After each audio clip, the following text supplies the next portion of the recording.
ওয়াজ মাহফিলের মঞ্চই নয় প্রিয় দর্শক, ওয়াজ মাহফিলের মঞ্চ কিংবা মসজিদের মিম্বর, কোনো জায়গাতেই আসলে রাজনৈতিক নেতারা দাঁড়িয়ে বক্তৃতা দেওয়া কিংবা প্রত্যক্ষ বা পরোক্ষ কোনোভাবে ভোট চাওয়া এটা একেবারে সমীচীন নয়। কারণ এ ধরনের কর্মকাণ্ড মসজিদ এবং ধর্মীয় আয়োজনকে বিশৃঙ্খল করতে পারে। আমরা ইতিমধ্যে বিভিন্ন জায়গায় বিভিন্ন সময় দেখেছি যে রাজনৈতিক বক্তব্য যখন দিতে যায় কেউ, মানুষ হইচই করে, মানুষ প্রতিবাদ জানায়, কারণ বিভিন্ন রকমের বিভিন্ন মতের মানুষজন থাকে, তো অনুষ্ঠানের এবং সে আয়োজনের গাম্ভীর্যটা নষ্ট হয়। অতএব রাজনীতির জন্য আলাদা সভা সমাবেশ আমাদের দেশে যেতে হয়, ধর্মীয় অনুষ্ঠানগুলোতে তাদের উপস্থিত হয়ে তারা উপস্থিত হতে পারেন আলোচনা শোনার জন্য, কিন্তু সেখানে উঠে বা সেখানে উপস্থিত হয়ে রাজনৈতিক বক্তব্য দেওয়া কারোর জন্য উচিত নয়। কারণ এখানে যে কোনো এক পক্ষ যখন দিবে, তারা যত ভালো উদ্দেশ্য নিয়ে দেখ না কেন, তাদের প্রতিপক্ষরাও সেখানে কথা বলতে চাইবে, দিন শেষে সেটি হাঙ্গামার রাস্তা তৈরি করতে পারে। এই জন্য মসজিদ, মাদ্রাসা এবং ওয়াজ মাহফিলের মঞ্চগুলোকে আমরা নিরাপদ সুশৃঙ্খল রাখা এটা আমাদের কর্তব্যের অংশ। এই জন্য প্রত্যেকেরই দায়িত্বশীল আচরণ এবং ভূমিকা রাখা দরকার। আমি একটা কোম্পানিতে কাজ করি যেখানে পশুদের খাবার তৈরি করা হয়, পশুদের খাবারে শূকরের মাংস ব্যবহৃত হয়। এই কোম্পানিতে চাকরি করা জায়েজ হচ্ছে কিনা? পশুদের খাবারে শূকরের মাংস ব্যবহার করা হয়, যেখানে শূকরের মাংসের ব্যবহার হয় ওখানে কাজ না করে আপনি যদি অন্য কোনো কাজ করেন যেখানে প্রত্যক্ষ পরোক্ষভাবে এর সাথে কোনো সম্পর্ক থাকে না, তাহলে সেটা জায়েজ হতে পারে। ধরুন কোম্পানিতে আরো প্রোডাক্ট আছে, সেই প্রোডাক্টের কাজ আপনি করেন, আর যদি সেটা না থাকে তাহলে এখানে আপনার জন্য জব করা জায়েজ হবে না।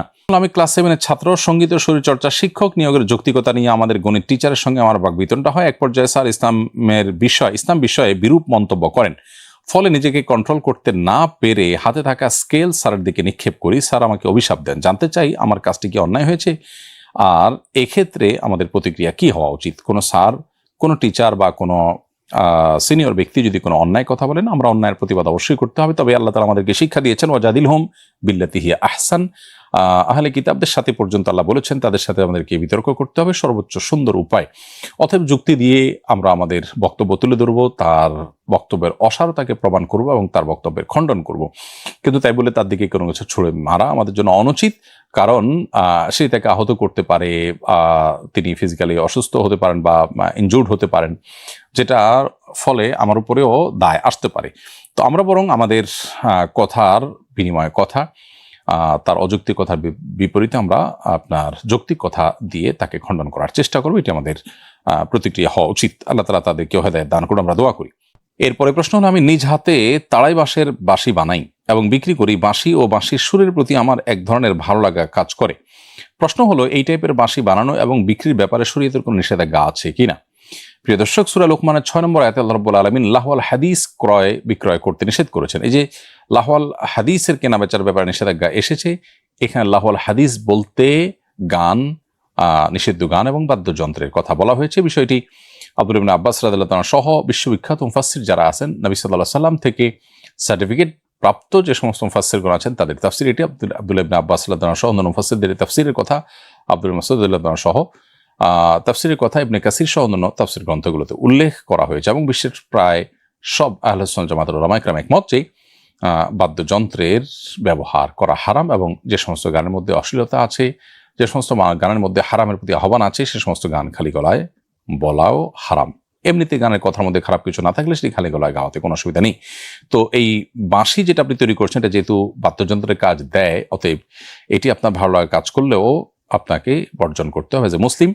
এবং অনেক কিছু আমাদের কাছে ভালো লাগে যেটা আমাদের জন্য আসলে ক্ষতির কারণ হয়। ঠিক ছোট শিশুর মতো তার কাছে অনেক কিছু ভালো লাগে, আগুন লাল জ্বলছে হয়তো মোমবাতির মাথায়, সেটাও তার কাছে কিন্তু ভালো লাগে, ধরতে ইচ্ছা করে, কিন্তু তার জন্য সেটি ক্ষতিকর বটে। সো আল্লাহ রাব্বুল আলামিন যেটা আমাদের জন্য নিষেধ করেছেন সেটা আমাদেরকে ক্ষতিগ্রস্ত করবে। এই বাদ্যযন্ত্রের তাল, এটা লয়, এটি আমাদের মধ্যে শয়তানের সাথে কানেকশন হওয়ার একটা পথ আমাদের মধ্যে তৈরি করে দেয় এবং স্পিরিচুয়ালি আমরা ক্ষতিগ্রস্ত হই। আপনি দেখবেন যে এগুলোতে যারা আসক্ত তারা দিনের পথে খুব বেশি ফিরে আসতে পারেন না, বরং যত শিরক আছে, যত পুজো আছে, এগুলোর অপরিহার্য আইটেমই হলো এই বাদ্যযন্ত্র। অতএব একজন মুসলিম এগুলো থেকে অবশ্যই বেঁচে থাকতে হবে এবং তার ইমানের বিষয়টি যে আল্লাহ যা আমাদের হারাম করেছেন সেটা থেকে আমাদেরকে দূরে থাকতে হবে। এরপরে প্রশ্ন হলো, আমি মোবাইল ফোনের সফটওয়্যার আনলক বা রিকভারির কাজ করি, এমনও গ্রাহক আমার কাছে আসতে পারে যে প্রকৃত মালিক নয়, হয়তো নিজে চুরি করেছে কিংবা চোরাই মার্কেট থেকে কিনে আনলক করার জন্য আমার কাছে নিয়ে এসেছে। এক্ষেত্রে মোবাইল আনলক বা রিকভারির কাজ করার বিধান আমি জানতে চাই। প্রিয় দর্শক, মৌলিকভাবে মোবাইল আনলক করা কিংবা রিকভারি কাজ করা এটা হালাল, এটা কোনো হারাম বিষয় নয়। আপনার কাছে কোনো কাস্টমার যখন আসে তখন আপনি কাস্টমারকে সন্দেহে বসে জিজ্ঞেস করতে বাধ্য নন যে ভাই এটা কি আপনার নিজের কিনা। তবে যদি কোনো কাস্টমার বারবার আসে এবং সন্দেহ হয় যে লোক চোরাই করা মাল নিয়ে আসে বা চুরি করে মাল নিয়ে আসে, কারণ একই লোক বারবার বিভিন্ন রকমের ফোন নিয়ে আসা এটা নিশ্চয়ই ভালো আলামত নয়। এরকম কোনো আলামত যদি দেখে আপনার কাছে স্পষ্ট হয় তাহলে সেক্ষেত্রে আপনি সেটা সারবেন না, কারণ সেটা সারলে তখন সেটা চুরির কাজে সহায়তার সামিল হবে। এছাড়া আপনি সাধারণ কাস্টমারদেরকে সন্দেহ করা কিংবা তাদেরকে জিজ্ঞেস করার কোনোটি কিন্তু আপনার জন্য আবশ্যক নয়।